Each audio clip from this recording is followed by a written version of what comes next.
Selamat malam teman-teman semua. Ya teman-teman, kita bersyukur hari ini kita kembali beribadah bersama-sama. Teman-teman, meskipun ibadah dari rumah, masing-masing kiranya hati kita terus tepat kepada Allah. Teman-teman, biarlah kita menghadapi segala sesuatu dengan mengandalkan Tuhan dan mengimani bahwa pertolongannya pasti tepat pada waktunya. Mari bersama-sama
dia dan papinya berjuang sembuh dari COVID-19. Semoga iman kita semakin dikuatkan. Shalom, perkenalkan nama saya Agnes Wang. Saya mau mengucapkan terima kasih banyak kepada Koran GKY Nias yang sudah memberikan saya kesempatan untuk menyaksikan betapa baiknya Tuhan Yesus dalam kehidupan saya. Kalau ngomongin tentang kebaikan Tuhan dan berkat-berkatnya, tentu rasanya kalau satu persatu dibicarakan atau divideokan rasanya nggak cukup ya teman-teman ya. Tapi pada hari ini saya mau memberikan kesaksian waktu itu di mana saya dan keluarga saya harus mengalami suatu masalah yang cukup besar bagi keluarga saya, yaitu saya, papa saya, mama saya juga waktu itu terkena COVID-19. Pada bulan Januari papa saya sempat sakit, seperti demam, pusing, dan seperti masuk angin pada umumnya. Tapi kemudian saya lihat kenapa beberapa hari kemudian tidak kunjung selesai, dan kita memutuskan untuk swab test di rumah sakit di Jakarta, dan kita memutuskan untuk mengecek saturasi oksigennya. Kemudian saturasi oksigennya juga tadi 93, dan kita swab dan ternyata hasilnya positif COVID. Dan kemudian malam hari itu kita langsung cepat-cepat membawa papa saya ke rumah sakit, ke IGD salah satu rumah sakit di Jakarta. Dan kemudian setelah itu papa saya harus diopnam karena nafasnya yang cukup berat waktu itu. Dan papa saya juga harus menggunakan oksigen yang seperti ini teman-teman, dimana oksigen seperti ini adalah tingkatannya yang cukup medium. Dan kemudian keesokan harinya saya menyusul. Ternyata saya waktu ngecek swab, saya juga harus terkena COVID gitu, karena saya harus menemani papa saya juga waktu itu di isolasi mandiri. Jadi saya juga dirawat dan saya juga mengalami gejala yang sama, sesak nafas dan sempat muntah. Dan setelah 2 atau 3 hari saya di rumah sakit, teman-teman, waktu itu dokter datang ke kamar saya untuk memberikan sebuah informasi yang menurut saya waktu itu informasinya tidak terlalu baik bagi saya gitu ya, karena dokter datang membawa informasi bahwa papa saya ketika dari toilet menuju ke kasurnya, papa saya mengalami sesak nafas yang semakin berat gitu. Jadi oksigen yang dari tadi teman-teman lihat yang seperti itu ya, diganti dengan yang seperti ada kantong, dan itu cukup berat, oksigennya menambah gitu ya, menambah tekanannya. Dan malam hari itu diputuskan untuk papa saya harus masuk ke ICU. Dan waktu itu dokter datang membawa suratnya juga, berisikan tentang persyaratan atau apa saja yang harus dipenuhi dan harus disetujui oleh pihak keluarga, di mana papa saya harus dipasang ventilator waktu itu karena memang sudah tidak kuat gitu ya ketika pakai oksigen yang ada kantongnya itu. Jadi harus terpaksa memakai ventilator, kemudian harus tanda tangan sampai ke kematiannya juga teman-teman. Jadi waktu itu ketika saya lagi drop-dropnya, saya menerima kabar itu, jujur saya langsung merasa kebingungan gitu, apa yang harus saya perbuat seperti itu kan.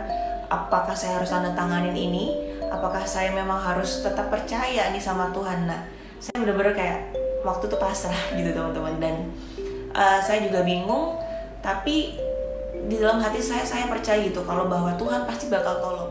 Dan ketika saya menandatangani surat tersebut teman-teman, saya sambil berdoa seperti, Tuhan, aku tahu Tuhan sudah sembuhin papa saya, aku tahu Tuhan sudah sembuhin aku, sudah sembuhin mamaku, dan aku percaya ini adalah yang terbaik yang bisa saya kasih, yang bisa dokter berikan juga. Dan malam hari itu, detik itu juga, dalam nama Tuhan Yesus saya tanda tangan, saya serahkan dan saya bilang sama dokter, saya serahkan papa saya, dokter yang rawat, aku tahu dokter pasti tahu yang terbaik juga. Thank you dokter. Waktu itu saya bilang seperti itu. Dan paginya saya langsung menghubungi keluarga, koko cece saya hubungin mama saya juga, bawa kabar papi yang sebenarnya seperti ini gitu. Kemudian hari demi hari teman-teman saya di rumah sakit, saya tidak mendapatkan kabar lagi dari dokter tentang papa saya. Dan jujur saya khawatir karena ketika saya tanya kepada dokter atau suster, mereka selalu menjawab bahwa tidak ada kabar dan belum ada perubahan. Jadi papa saya di ICU tetap dalam keadaan yang masih ditidurkan atau dibius total gitu ya teman-teman. Jadi tidak bisa berkomunikasi juga. Dan yang bisa saya lakukan pada hari demi hari adalah berdoa gitu ya. Saya setiap hari video call sama mama saya dengan orang-orang gereja. Kita berdoa untuk kesembuhan papa saya, untuk saya. Kami bersatu hati untuk menyatukan iman pikiran kami bahwa Tuhan sudah menyembuhkan, Tuhan akan memulihkan bahkan menyempurnakan setiap kondisi papa saya. Dan kami meminta Tuhan juga untuk menguatkan setiap hati kami supaya kami bisa selalu sukacita waktu itu.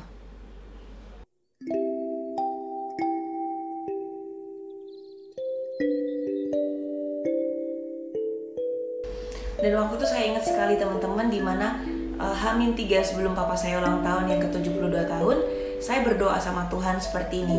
Tuhan, boleh nggak 3 hari lagi aku pengen dapat kabar dari dokter.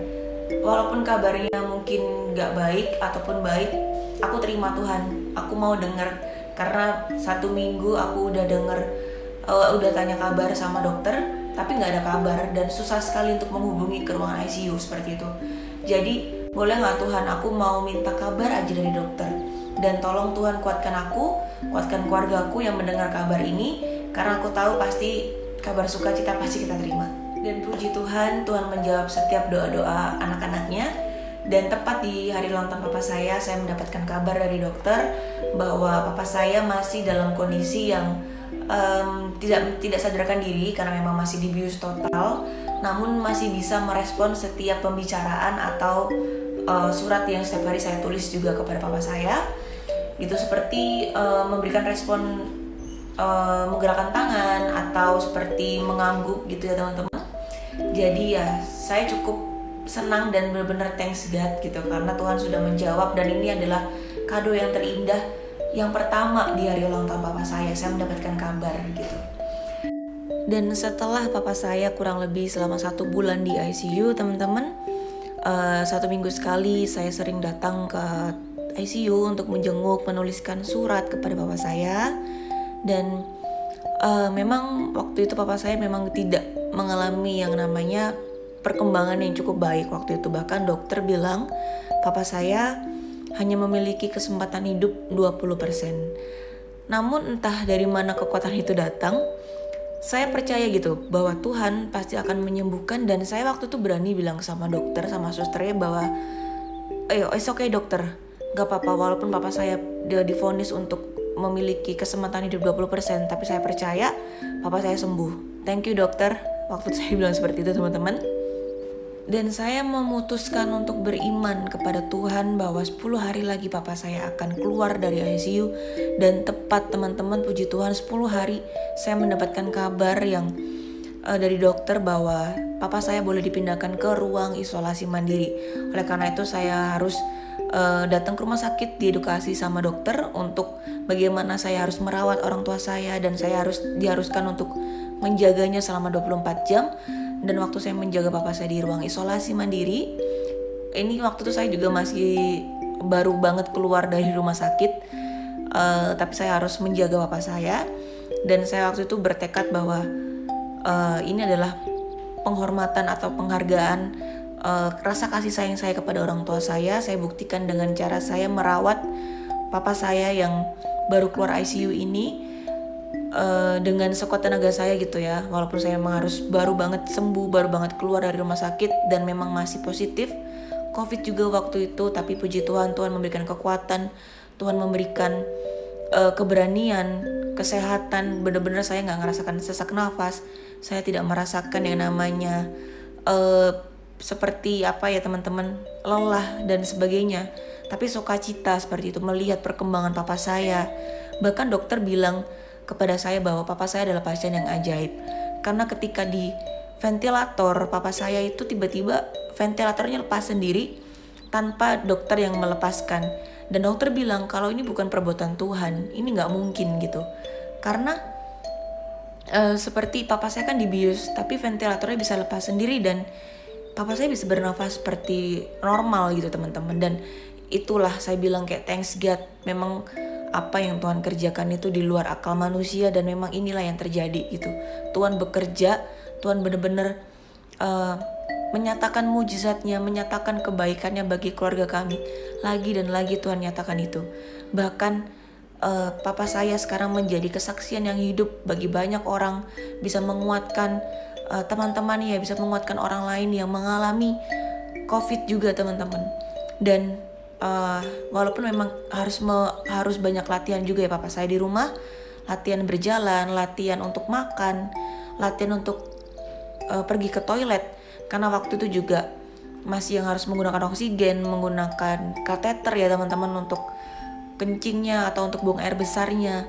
Jadi memang harus belajar dan belajar terus. Tapi puji Tuhan, Tuhan kasih kekuatan, Tuhan kasih kemampuan, dan Tuhan mampukan dari awal sakit sampai sembuh. Sekarang semuanya sempurna, gak ada satupun yang terlewatkan dari Tuhan, gak ada satupun yang terlewatkan dari pandangannya, dan semuanya benar-benar Tuhan jadikan baik. Walaupun kita harus mengorbankan waktu ya, tenaga tentunya juga untuk mengurus papa saya gitu, dengan kondisinya juga masih lemah, tapi kita kuat, tapi kita tetap sehat gitu, karena itu semua karena Tuhan. Dan ini waktu papa saya juga belajar berjalan, diajarin sama mama saya gitu ya, ditatih seperti itu. Kita setiap hari melakukan langkah demi langkah sambil kita berdoa bahwa pasti akan pulih, bisa jalan normal. Dan ini juga ketika papa saya belajar untuk minum sendiri, untuk duduk di kursi ya teman-teman. Dan ini juga ketika hari pertama kita kontrol ke rumah sakit, masih harus menggunakan oksigen, masih harus duduk di kursi roda, dan puji Tuhan hari demi hari hasilnya membaik teman-teman. Oke, dan ini video ketika papa saya berjalan atau latihan berjalan ya teman-teman, latihan berdiri.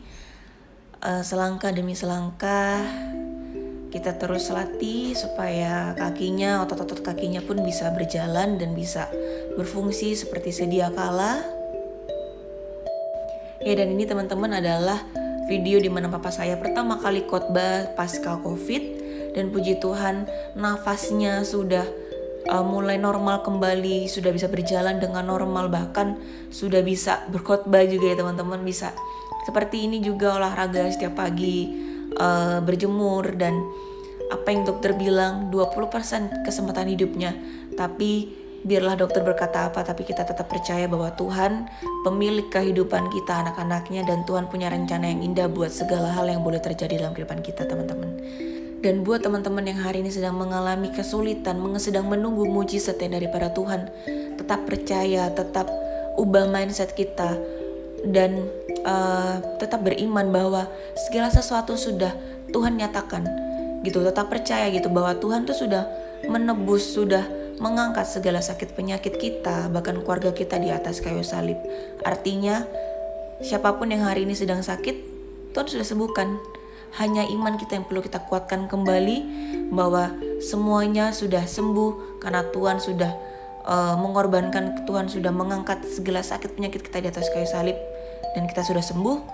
Tetap beriman, tetap percaya bahwa segala sesuatu pasti akan baik-baik saja karena Tuhan beserta dengan kita teman-teman. Ya, demikian kesaksian yang bisa saya bagikan kepada teman-teman semua.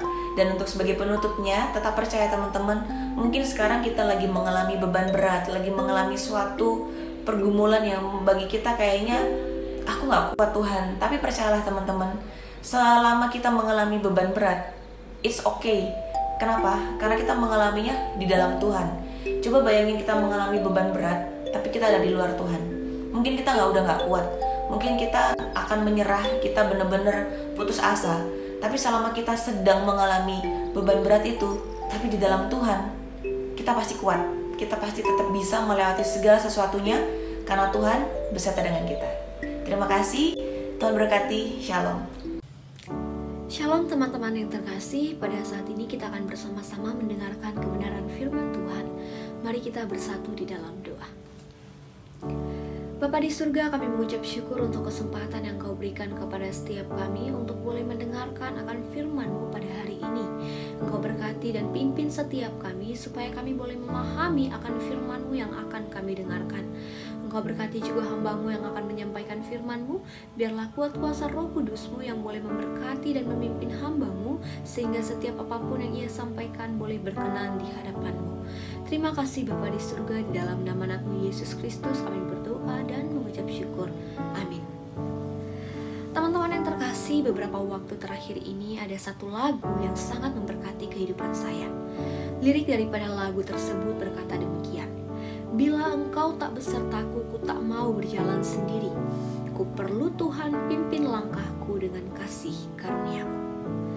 Teman-teman, lirik lagu ini menggambarkan tentang sebuah kehausan dari anak Tuhan yang sungguh-sungguh merindukan akan kehadiran Tuhan dalam kehidupannya.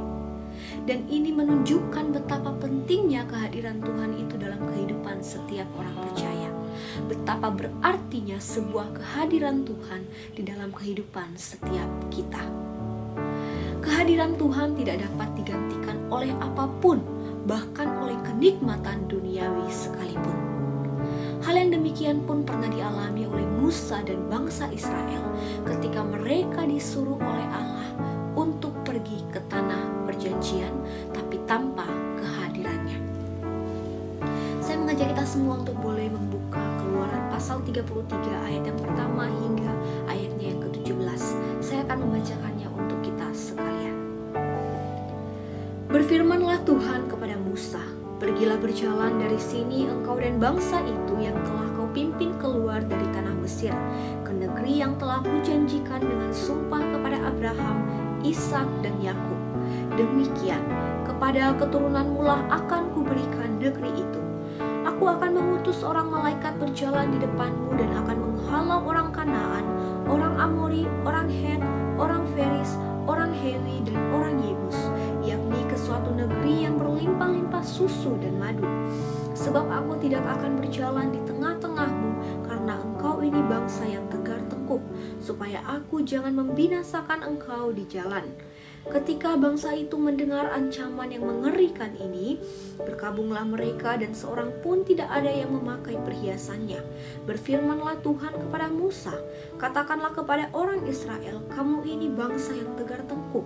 Jika aku berjalan di tengah-tengahmu sesaat pun, tentulah aku akan membinasakan kamu. Oleh sebab itu tanggalkanlah perhiasanmu, maka aku akan melihat apa yang akan kulakukan kepadamu." Demikianlah orang Israel tidak memakai perhiasan-perhiasan lagi sejak dari gunung Horeb. Sesudah itu Musa mengambil kemah dan membentangkannya di luar perkemahan, jauh dari perkemahan, dan menamainya kemah pertemuan. Setiap orang yang mencari Tuhan, keluarlah ia pergi ke kemah pertemuan yang di luar perkemahan. Apabila Musa keluar pergi ke kemah itu, bangunlah seluruh bangsa itu dan berdirilah mereka masing-masing di pintu kemahnya. Dan mereka mengikuti Musa dengan matanya sampai ia masuk ke dalam kemah. Apabila Musa masuk ke dalam kemah itu, turunlah tiang awan dan berhenti di depan pintu kemah, dan berbicaralah Tuhan dengan Musa di sana. Setelah seluruh bangsa itu melihat bahwa tiang awan berhenti di pintu kemah, maka mereka bangun dan sujud menyembah masing-masing di pintu kemahnya. Dan Tuhan berbicara kepada Musa dengan berhadapan muka dengan muka seperti seorang berbicara kepada temannya. Kemudian kembalilah ia ke perkemahan. Tetapi abdinya Yosua bin Nun, seorang yang masih muda, tidaklah meninggalkan kemah itu. Lalu berkatalah Musa kepada Tuhan, "Memang engkau berfirman kepadaku, suruhlah bangsa ini berangkat. Tetapi engkau tidak memberitahukan kepadaku siapa yang akan kau utus bersama-sama dengan aku.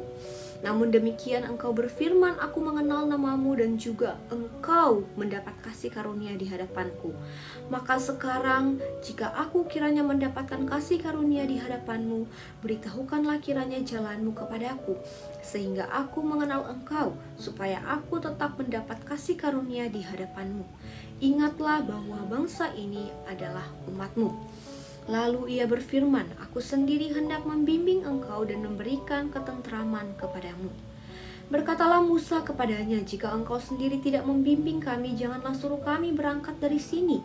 Dari mana gerangan akan diketahui bahwa aku telah mendapat kasih karunia di hadapanmu, yakni aku dan umatmu ini? Bukankah karena engkau berjalan bersama-sama dengan kami, sehingga kami, aku dan umatmu ini dibedakan dari segala bangsa yang ada di muka bumi ini?" Berfirmanlah Tuhan kepada Musa, Juga hal yang telah kau katakan ini akan kulakukan, karena engkau telah mendapatkan kasih karunia di hadapanku dan aku mengenal engkau.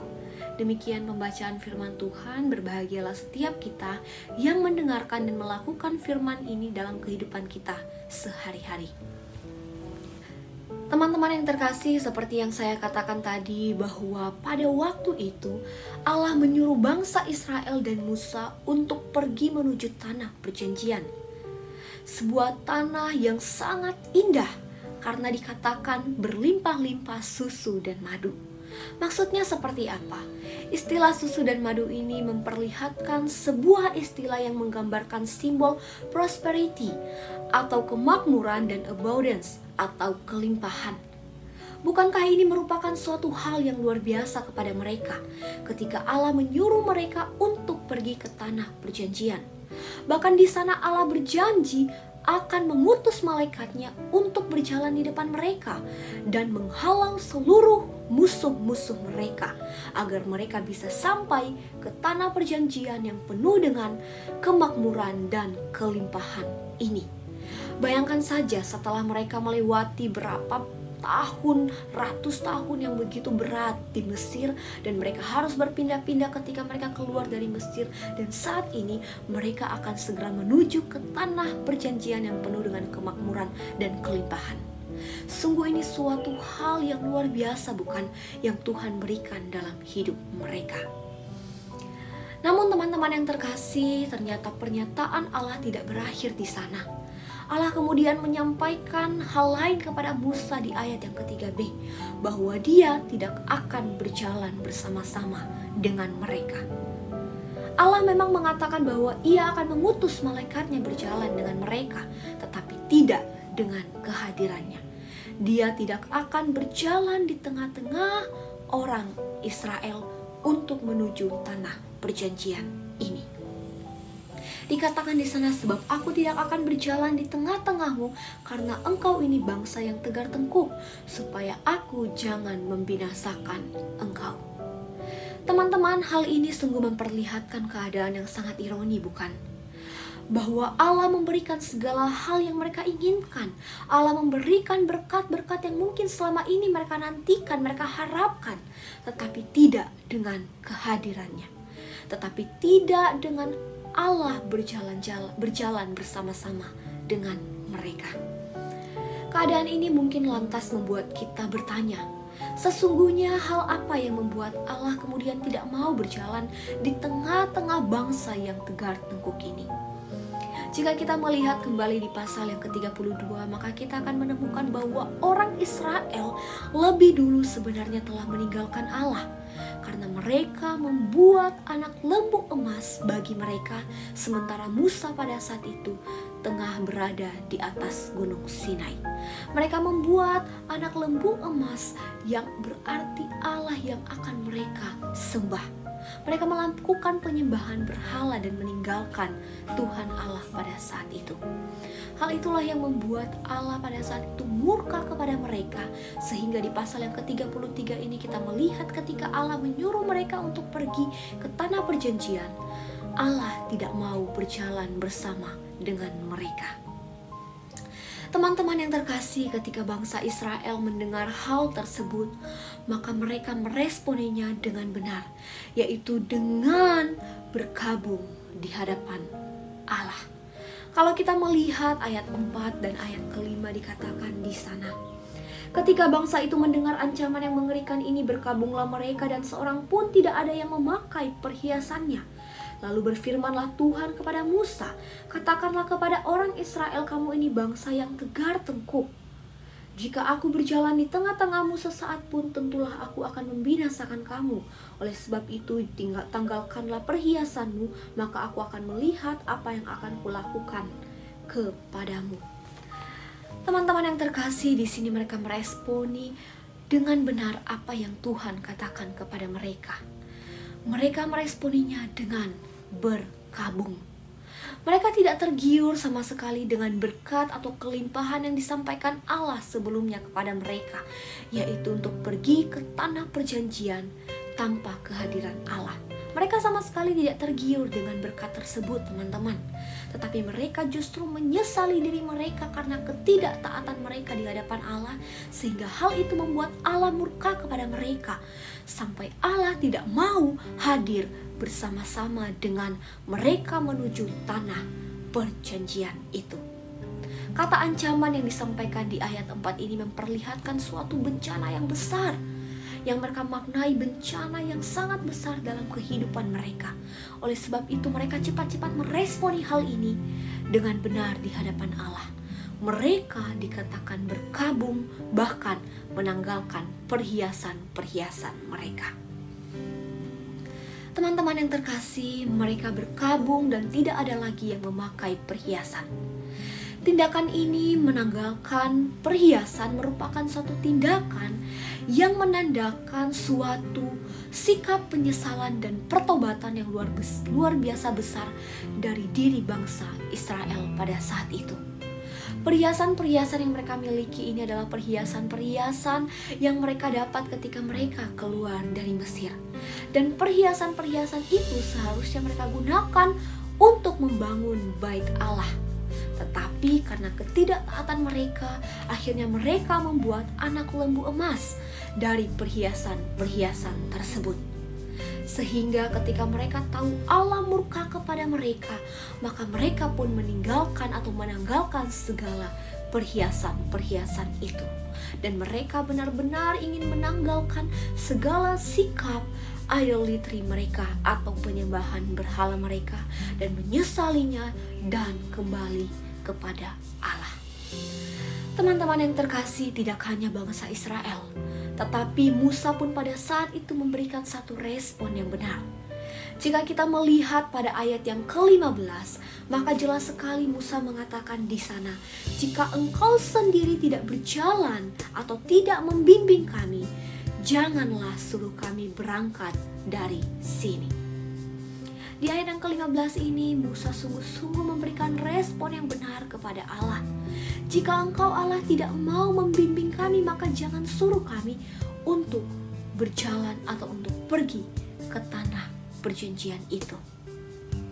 Teman-teman, jika kita melihat terjemahan NIV lebih jelas, maka kita akan melihat bahwa di sana lebih jelas dikatakan, if your presence does not go with us, don't send us up from here. Jika kehadiranmu tidak berjalan atau tidak ada dengan kami, tidak bersama-sama dengan kami, maka jangan pernah mengirim kami atau menyuruh kami untuk pergi ke sana. Teman-teman yang terkasih, di sini Musa menekankan bahwa tanpa kehadiran Allah, maka mereka tidak ingin pergi meninggalkan tempat itu menuju tanah perjanjian. Sekalipun tanah perjanjian itu penuh dengan kemakmuran dan kelimpahan, tetapi tanpa kehadiran Allah, mereka tidak akan pergi dan menuju tanah perjanjian itu. Teman-teman yang terkasih, berdasarkan teks Keluaran pasal 33 ayat yang ke-1 hingga ayat yang ke-17 yang kita baca pada saat ini, firman Tuhan jelas memperlihatkan kepada kita bahwa keadaan hati Musa dan bangsa Israel saat itu sangatlah menginginkan akan kehadiran Allah, melebihi berkat-berkat yang disampaikan Allah kepada mereka. Bukankah demikian seharusnya kehidupan kita sebagai orang percaya di hadapan Allah? Bahwa seharusnya kehidupan yang kita inginkan adalah kehidupan yang menginginkan kehadiran Allah dalam kehidupan kita, melebihi dari segala berkat-berkat semata yang Ia berikan di dalam kehidupan setiap kita. Sikap hati yang menginginkan Allah tidak hanya berbicara tentang knowing God, atau tidak hanya bicara tentang mengetahui tentang Allah, teman-teman, tetapi melebihi dari segala hal itu adalah merasakan atau mengalami Allah di dalam kehidupan ini. Itulah yang dimaksudkan tentang menghadirkan kehadiran Allah dalam kehidupan kita. Teman-teman yang terkasih, kehadiran Allah ini pun memberikan suatu kecukupan di dalam kehidupan manusia. Tidak hanya di dalam kehidupan Musa dan bangsa Israel pada saat itu, tetapi di dalam kehidupan kita pada saat ini. Jika kita melihat di ayatnya yang ke-13 hingga ayat yang ke-17, kita akan menemukan betapa kehadiran Allah itu memberikan suatu kecukupan dalam kehidupan setiap orang percaya. Jika kita melihat di ayat yang ke-13, maka kita akan melihat sama seperti halnya bangsa Israel ketika mereka berjalan di padang belantara dan Tuhan berjalan di depan mereka sehingga mereka bisa berjalan siang dan malam. Mengapa? Karena kehadiran Allah membimbing dan menuntun umatnya. Ini hal pertama yang membuktikan bahwa kehadiran Allah itu cukup dalam hidup kita, bahwa kehadiran Allah membimbing dan menuntun umatnya. Tanpa tuntunan Allah kepada bangsa Israel pada saat itu berupa tiang awan dan tiang api, saya percaya bahwa mereka tidak akan bisa berjalan dari hari ke hari, dari waktu ke waktu untuk menelusuri hari-hari yang penuh dengan padang belantara yang sangat luas itu tanpa kehadiran Allah. Tetapi dengan kehadiran Allah mereka bisa menelusuri atau melewati padang belantara itu dengan kehadirannya melewati tiang awan dan tiang api. Teman-teman yang terkasih, pada ayat yang ke-12 hingga ayat yang ke-13 kita melihat Musa mengungkapkan suatu keinginan hatinya, yaitu meminta Tuhan untuk membimbing dan mengajarkan mereka akan jalan-jalannya. Yang berarti tuh Musa di sini mengharapkan Tuhan sungguh-sungguh hadir untuk membimbing dan memimpin mereka pun menuju tanah perjanjian itu. Karena jika tanpa Tuhan sendiri yang memimpin dan membimbing mereka dengan kehadirannya, maka Musa tidak mau berjalan. Karena mereka tidak bisa berjalan tanpa kehadiran daripada Tuhan di dalam kehidupan mereka. Teman-teman, bukankah itu hal yang penting dalam hidup kita? Bahwa kehadiran Tuhan juga sangat penting dalam hidup kita untuk memimpin dan membimbing kita melewati kehidupan, lika-liku kehidupan yang tidak menentu saat ini. Apalagi di tengah-tengah pandemi saat ini ada banyak sekali hal-hal di luar ekspektasi kita. Tetapi kita meminta kehadiran Tuhan untuk boleh memimpin dan membimbing kita melewati segalanya. Sehingga kita boleh melewatinya dengan penuh pengharapan di hadapan Tuhan. Sebab kita percaya bahwa ada tangan Tuhan yang memimpin dan membimbing setiap kehidupan kita. Teman-teman yang terkasih, selain daripada bimbingan dan tuntunan Tuhan, kehadiran Allah pun justru memberikan suatu ketentraman kepada umatnya. Oleh sebab itu dikatakan bahwa kehadiran Allah itu cukup, karena kehadiran Allah tidak hanya memberikan pimpinan dan tuntunan, tetapi juga memberikan ketentraman kepada umatnya. Jika kita melihat di ayat yang ke-14, maka kita menemukan bahwa sekali lagi Allah mengatakan kepada Musa bahwa Ia akan memberikan ketentraman, bahwa Ia sendiri akan memberikan ketentraman. Hal ini menjelaskan bahwa hanya di dalam Allah saja manusia bisa menemukan ketentraman sejati. Ketentraman sejati yang berarti suatu ketentraman atau ketenangan, kelegaan yang tidak bisa diberikan oleh dunia ini, yaitu kelegaan, ketentraman, ketenangan dari segala hiruk pikuk dunia ini. Mungkin pada saat ini ada begitu banyak hal yang terjadi dalam hidup kita. Ada begitu banyak kejadian-kejadian yang terjadi yang membuat hati kita gusar, yang membuat kita tertekan. Tetapi kita mengingat bahwa di dalam Tuhan ada satu ketentraman, bahwa kelegaan di dalam Tuhanlah yang akan memberikan kekuatan kepada kita, sehingga kita boleh tenang melewati hari-hari kita yang tidak menentu saat ini. Dan itu bisa kita nikmati karena Tuhan hadir di dalam kehidupan setiap kita.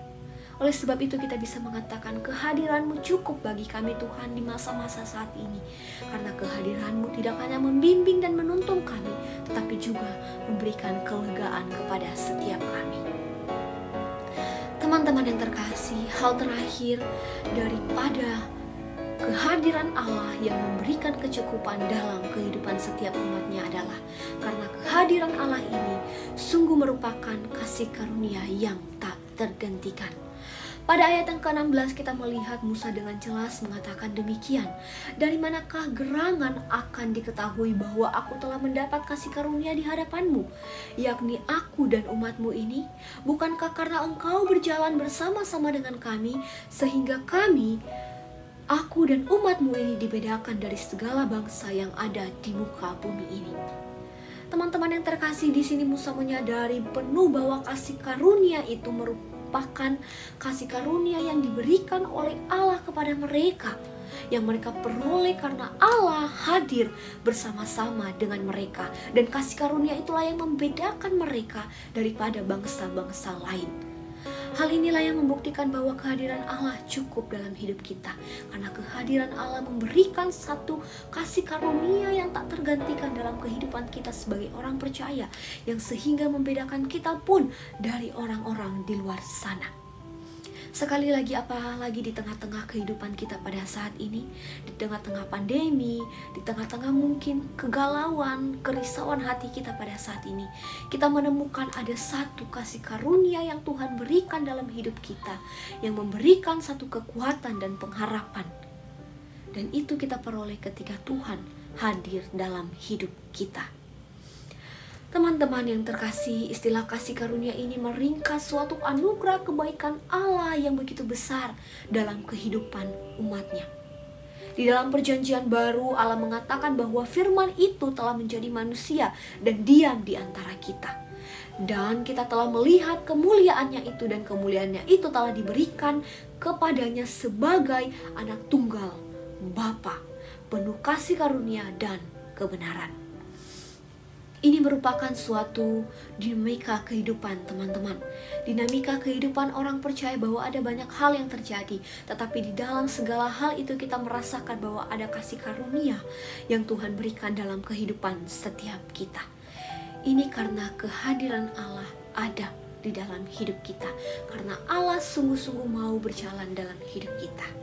Teman-teman yang terkasih, pertanyaannya pada saat ini, apakah kita sungguh-sungguh mau meminta kepada Tuhan untuk hadir dalam hidup kita, menemani kita hari lepas hari, memimpin kita hari lepas hari, menuntun kita hari lepas hari dalam hidup ini?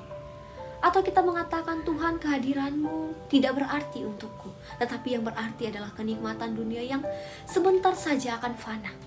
Biarlah ini boleh menjadi satu ingat-ingatan kepada kita, dan boleh mengingatkan kita sungguh-sungguh bahwa yang terpenting sesungguhnya hanyalah kehadiran Allah. Karena kehadiran Allah adalah kehadiran yang mencukupkan dalam kehidupan kita. Kehadiran Allah yang membimbing menuntun kita, kehadiran Allah yang memberikan kelegaan kepada kita, dan kehadiran Allah yang memberikan kasih karunia kepada kita. Tuhan Yesus memberkati. Mari kita berdoa. Bapa di surga, kami mengucap syukur untuk firman-Mu yang kami dengarkan pada saat ini, Tuhan. Kami diajarkan kembali bahwa betapa pentingnya kehadiran-Mu dalam kehidupan kami. Tanpa kehadiran-Mu, Tuhan, kami tidak dapat berjalan. Tanpa kehadiran-Mu, Tuhan, kami tidak dapat melewati masa-masa yang sulit pada saat ini. Tetapi kami percaya, Tuhan, dengan kehadiran-Mu, kami mendapat satu kekuatan untuk boleh melewati masa-masa saat ini. Karena kehadiran-Mu memberikan satu pembimbingan dan tuntunan dalam hidup kami, bahkan kelegaan dan kasih karunia dalam hidup kami. Terima kasih Bapa di surga, inilah setiap kami, biarlah Engkau boleh hadir bersama-sama dengan kami. Di dalam nama Nabi Yesus Kristus kami berdoa dan mengucap syukur.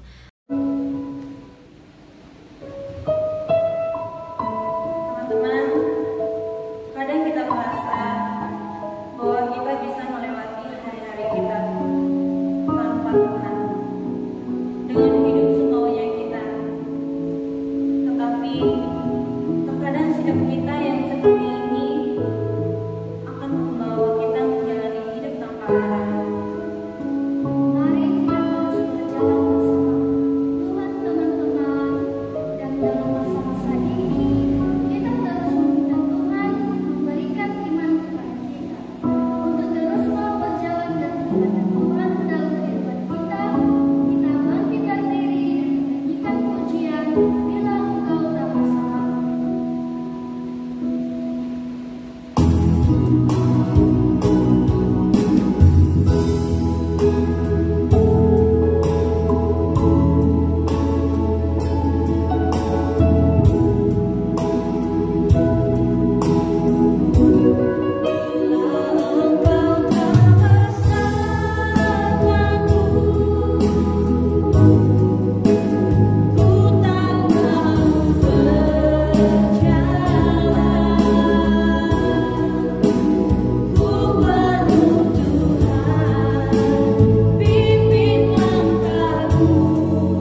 yang benar-benar siap untuk melakukan apa yang disampaikan kepada kami, bisa kami lakukan dalam kehidupan kami sehari-hari.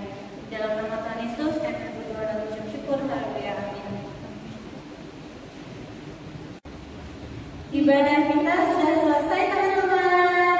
Tuhan Yesus memberkati. Halo teman-teman remaja, kita bersyukur kita sudah mendengarkan firman Tuhan pada hari ini.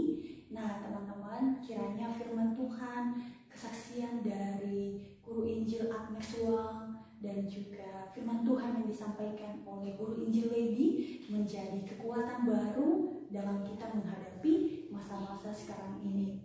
Nah teman-teman yang terkasih, kita akan mengadakan perlombaan. Meskipun memang secara virtual, tetapi teman-teman kita akan mengadakan perlombaan yang tadinya teman-teman kita mengadakan 17 Agustus di gereja, tetapi kita ubah semua. Tapi nggak apa-apa teman-teman, kita akan tetap merayakan perlombaan dalam rangka 17 Agustus ulang tahun Republik Indonesia yang ke-76 teman-teman. Kita akan mengadakan perlombaan, kita masuk di dalam kelompok kita teman-teman sekalian yang ada di Dorcas, teman-teman. Kiranya kita masuk di dalam kelompok, kita sama-sama masuk di dalam kelompok kita. Kita akan mengadakan perlombaan sesuai dengan kelompok kita ya teman-teman ya. Yang pertama teman-teman, kita akan mengadakan perlombaan membuat background gitu ya untuk remaja kita. Kalau nanti remaja ada event tertentu, background yang teman-teman buat itu akan menjadi background kita nantinya ketika kita ada event-event tertentu teman-teman.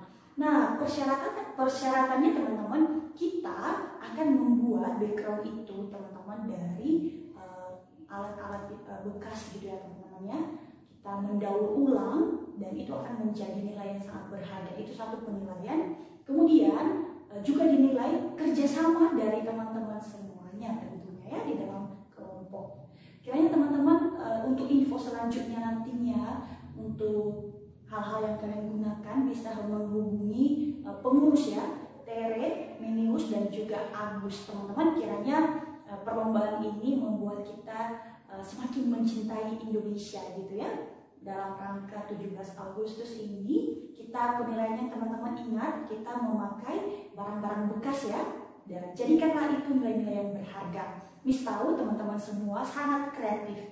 Teman-teman, mari bersama-sama merayakan 17 Agustus ini meskipun memang acara kita berubah, tapi biarlah semangat HUT kemerdekaan ke-76 tetap berkobar di dalam hati teman-teman semuanya. Nanti info selanjutnya Miss akan koordinasi dengan para pengurus ya teman-teman ya. Masuk di dalam kelompok, ingat yang digunakan alat-alat bekas dan juga kebersamaan kita di dalam kelompok, kerjasama kita teman-teman. Info selanjutnya akan bisa teman-teman menghubungi para pengurus ya. Terima kasih teman-teman. Tuhan Yesus memberkati kita semuanya.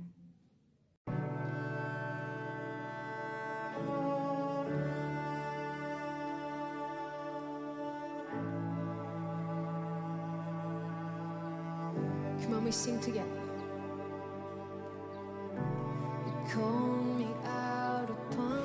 Halo teman-teman, masalah tidak akan pernah hilang di dalam kehidupan teman-teman. Yang terpenting sekarang bukan masalahnya, yang terpenting sekarang apakah teman-teman percaya bahwa Tuhan bisa membantu teman-teman, Tuhan bisa menolong teman-teman melalui masalah ini. Mungkin masalah sekolah atau apapun yang teman-teman alami sekarang. Jadi teman-teman itu tetap harus semangat karena Tuhan akan selalu menolong teman-teman. Tuhan selalu beserta teman-teman. Yang Tuhan butuhkan sekarang adalah kamu harus percaya bahwa Tuhan dapat menolong kamu melalui masalah itu. Tuhan Yesus memberkati. Halo teman-teman Koren GKN-nya, semangat ya, stay healthy at home. Tuhan berkati dalam belajar, Tuhan berkati juga dalam kesehatan. Nah buat teman-teman yang sakit, semoga cepat sembuh ya. Dan Tuhan berkati, love you all. buat Miss Mister dan teman-teman dan seluruh adik-adik yang masih ada di PAD. Tetap semangat ya, dan jangan lupa untuk selalu mengandalkan Tuhan dalam menjalankan seluruh aktivitas sehari-hari. Tuhan Yesus memberkati. Halo teman-teman Koren GKNIAS, tetap semangat ya dalam menjalani protokol kesehatan, dan buat teman-teman yang masih sakit, Tuhan menolong biar teman-teman cepat sembuh. Tetap semangat, semangat. Teman-teman semua yang ada di Dorcas, selamat malam. Yuk kita tetap bersemangat dan terus berpengharapan kepada Tuhan, karena Tuhan tidak akan pernah meninggalkan kita di kehidupan kita. Halo teman-teman PAD, kalian semangat ya. Mungkin kali ini adalah kesempatan buat kalian untuk bisa lebih mengenal diri kalian. Semangat ya. Hai teman-teman Koren GKNIAS, tetap semangat ya. Dan untuk teman-teman yang sakit, semoga cepat sembuh. Terima kasih, Tuhan Yesus memberkati. Hai teman-teman Koren GKNIAS, semangat dalam menjalani hari-harinya saat ini. Mungkin saat ini kita sedang berada di fase yang tidak kita inginkan, tapi jangan takut ya, ingat dan percaya bahwa Tuhan tetap beserta kita. Hai teman-teman Koren GKNIAS, semangat ya buat kalian semua. Aku yakin kalian semua pasti cepat pulih. Intinya jangan takut dan jangan sedih ya. Jangan takut dan jangan sedih ya. Jangan lupa tetap setia kepada Tuhan, jangan lupa berdoa, dan jangan lupa selalu bersyukur. Oke? Halo teman-teman Koren, semangat ya menjalani belajar dari rumahnya meskipun banyak tugas. Teman-teman saya diberikan kekuatan semangat walaupun belajar dari rumah, dan tetap bersyukur di keadaan seperti sekarang ini ya. Sampai ketemu lagi kita di ibadah sama-sama di gereja. Ya, dan Tuhan tolong kita ya teman-teman melewati masa-masa ini teman-teman, dan kita juga tetap setia walaupun kita ibadah dari rumah saja, ibadah online. Tuhan berkati teman-teman. Dah.